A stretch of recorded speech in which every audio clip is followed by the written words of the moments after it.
what's going on everybody? How are you? This is yidulanguge too. Welcome to my channel. So እንግዲህ ዛሬ ቪዲዮአችን የሚሆነው ምንድነው? confusing sentences ነው። በጣም confused የሚያደርጉ ወይም ግራ ሊያጋቡን የሚችሉ አረፍተ ነገሮችን ያለን ወይም አገላለጾች ማለት ነው። እነዚህ አገላለጾች ሁሌ ልንጠቀማቸው እንችላለን። በዕለት ተዕለት ህይወታችን ውስጥ ሊያጋጥሙን የሚችሉ አሪፍ የተመረጡ አረፍተ ነገሮች ናቸው። ስለዚህ እንግዲህ ቪዲዮ እንደሚጠቅማችሁ ምንም ጥያቄ የለውም። እኔ አልጠራጠርም። ስለዚህ ቪዲዮ እንደማይታችሁ ጀጅ የምታደርጉት እናንተ ናችሁ። አይታችሁ ፍረዱ። በቀጥታ ወሬ አላብዛባችሁ።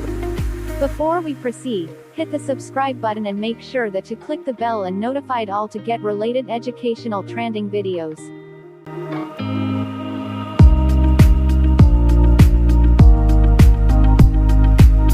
በቀጥታ ወደ ቪዲዮ እንሄዳለን። Let's go to the video now.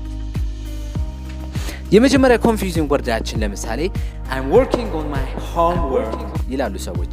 I'm working on my homework. I'm working on my homework ማለት ምን ማለት ነው? የቤት ስራዬን እየሰራሁ ነው ማለት ነው። or ደግሞ I'm working on my computer ሊሉ ይችላል። I'm working on my computer. That means ኮምፒውተሬ ላይ እየሰራሁ ነው ያሉ ነው ማለት ነው። I'm working on my computer ማለት ኮምፒውተሬን እየሰራሁ ነው ሳይሆን ኮምፒውተሬ ላይ ሆኜ ስራ እየሰራሁ ነው ለማለት ነው።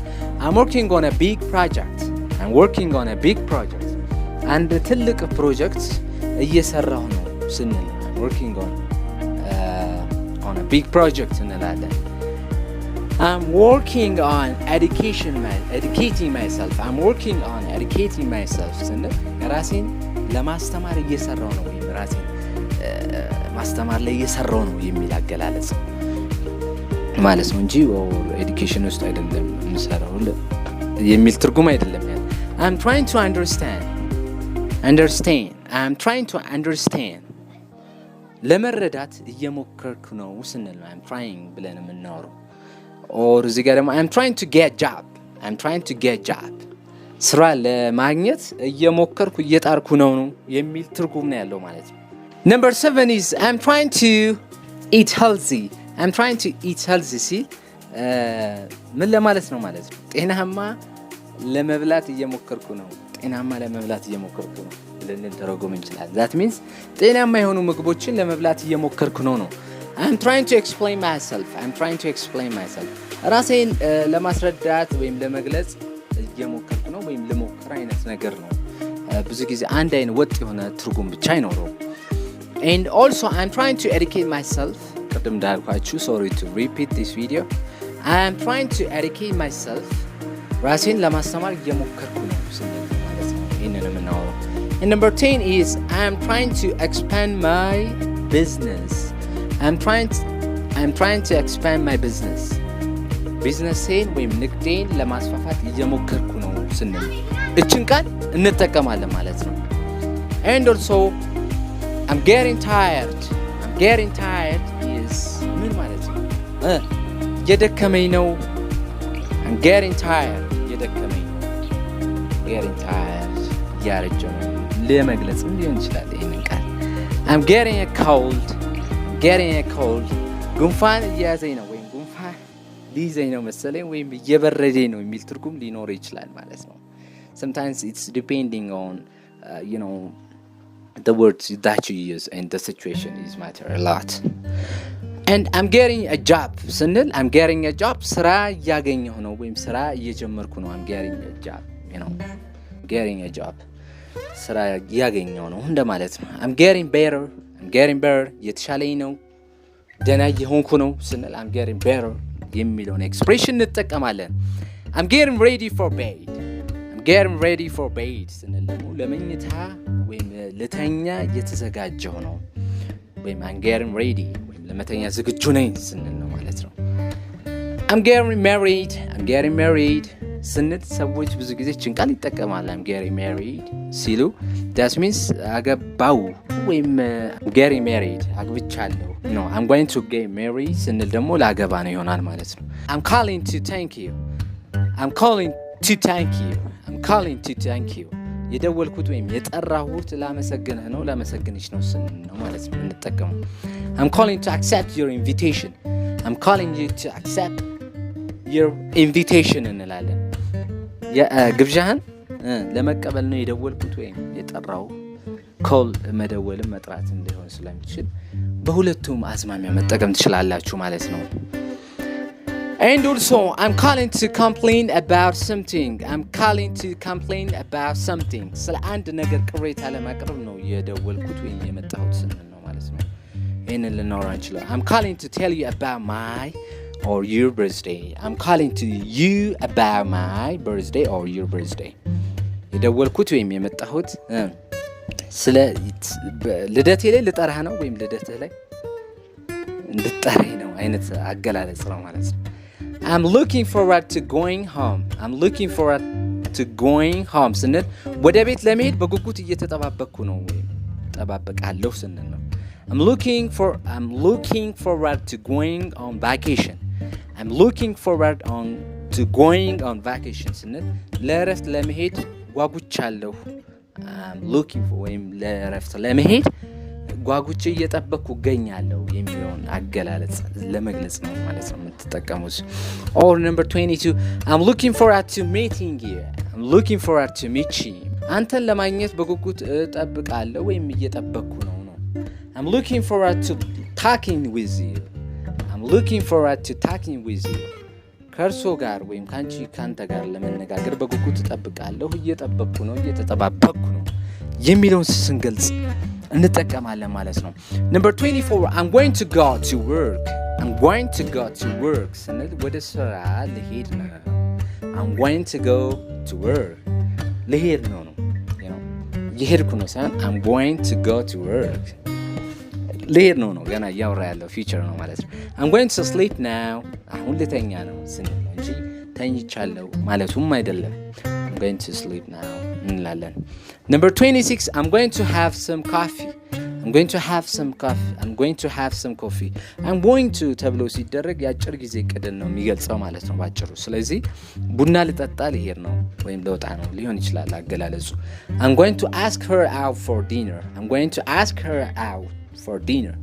ለራት እንድንበላ ልጠይቃት ነው ገና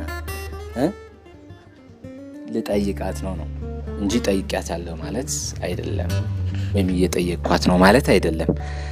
Number 28 I'm busy working. I'm busy working ማለት በስራ ተጠምጃለሁ ማለት I'm busy working doing something some business በስራ ተጠምጃለሁ ነው። So I'm busy talking on the phone. I'm busy talking on the phone ይላሉ ሰዎች ስልክ ለማውራት ተጠምጃለሁ እያሉ ነው ማለት ነው። I'm busy talking on the phone ስለዚህ ስልክ በማውራት ተጠምጃለሁ ስልክ ላይ እያወራሁ ነው። ስለዚህ I'm busy ነኝ ለሚለውን አገላለጽ ለመግለጽ I'm busy cooking dinner. I'm busy cooking dinner ራት በማብሰል ስራ ላይ ተጠምጃለሁ ወይም ራት በማብሰል ላይ ስለሆንኩ ቢዚ ነኝ ያለች ነው ማለት ነው። I'm busy studying for something taste or I'm busy studying for taste ሊሆን ይችላል። ለፈተናዬ ወይም በፈተናዬ ለማጥናት ተጠምጃለሁ ወይም በማጥናት ተጠምጃለሁ እያለን ነው ማለት ነው። Or ደግሞ we can say I'm busy completing housework. I'm busy completing housework እንላለን። የቤት ስራዬን በማጠናቀቅ ስራ ላይ ነኝ ወይም በዛ ላይ የቤት ስራዬን በማጠናቀቅ ስራ ተጠምጃለሁ ስንል ማለት ነው። I'm going to do that tomorrow. I'm going to do that tomorrow ስንል ነገ ያንን አደርጋለሁ ወይም ነገ ያንን ሰራለሁ ያለን ነው ማለት ነው። I'm going to do that tomorrow ስንል I'm going to see her the day after tomorrow. I'm going to see her the day after tomorrow ስንል ከነገ ወዲያ ላገኛት ነው ገና ከነገ ወዲያ አገኛታለሁ ወይም ላገኛት ነው አገላለጹ ማለት ነው። I'm going to go home in an hour. I'm going to go to home in an hour ስንል ከአንድ ሰዓት በኋላ ወደ ቤቴ ልሄድ ነው ወይም እሄዳለሁ ያለ ነው ማለት ነው። ልሄድ ነው ወይም እሄዳለሁ ያለ ነው ማለት ነው። And also I'm going to go to the bus stop right after class. I'm going to go to the bus stop right after class. ከክላስ እንደጨረስኩ ወደ አውቶቡስ ማቆሚያ ልሄድ ነው ወይም እሄዳለሁ ወደ አውቶቡስ ማቆሚያው ያለ ነው ማለት ነው። The expression is that. And number 37 what she say is true. What she say is true እንላለን። የምትናገረው ወይም የተናገረችው እውነት ነው ልንል what she say is true ብለን እንገልጻለን ማለት ነው። ልክ ነው ብለን ስንጠይቅ what he say was meaningless የተናገረው ነገር ትርጉም የለሽ ነበር ወይም ነው ስንል what he said was meaningless እንላለን ማለት ነው። or you can take what you like ብለን እንገልጻለን። የሚወዱትን መውደድ ይችላሉ። የተመቸን መውሰድ ትችላለህ። you can take what you like የተመቸን ፒክ አድርጋ የሆነ ግብዣ ላይ ሊሆን ይችላል። you can take what you like መምረጥ ትችላለህ ምናምን ስትሉ ነው ማለት ነው። ይህንን አገላለጽ የምገልጹት። number 40 what the girl did was praiseworthy ልጅቷ ያደረገችው ነገር የተመሰገነ ነው እያለ ያለው what the girl did was praiseworthy ስንል ማለት ነው። and number 41 what you wrote was full of mistakes የጻፍከው በስህተት የተሞላ ነው was wrote is the past continuous so that's why we use ነበር ብለን የምናወራው ለዛ ነው past ስለሆነ I'm good at English ይላሉ ሰዎች I'm good at English that means በእንግሊዝኛ ላይ ጥሩ ነኝ I'm good at mathematics I'm good at physics ብለን ልናወራ እንችላለን ብዙ ነገሮችን ማለት ነው። I'm good at dancing ብለን ልናወራ እንችላለን እኔ በመደነስ ጎበዝ ነኝ ወይም ዳንስ ላይ ጎበዝ ነኝ እያለን ነው ማለት ነው። or I'm good at swimming ስንል እኔ በመዋኘት ወይም ዋና ላይ ምንድን ነኝ ጎበዝ ነኝ እያለን ነው ማለት ነው። so እነዚህን ይመስላሉ እንግዲህ የዛሬ ቪዲዮዎች። እነዚህን አገላለጾች እንግዲህ ወስዳችሁ በነዛ ደግሞ እናንተ የየራሳችሁን አረፍተ ነገር በሚያጋጥማችሁ ህይወት ላይ በመጠቀም የእንግሊዘኛ እውቀታችሁን አንድ እርምጃ ከፍ አድርጉ ማለት ነው። ላይክ ቻናሉን ሰብስክራይብ በማድረግ እኔንም አበረታቱኝ። የዚህን ፓርት 2 በቀጣይ ይዤላችሁ እመጣለሁ። እስከዛው ሰላማችሁ ብዝት ይበልልኝ። ባይ ባይ ቻው።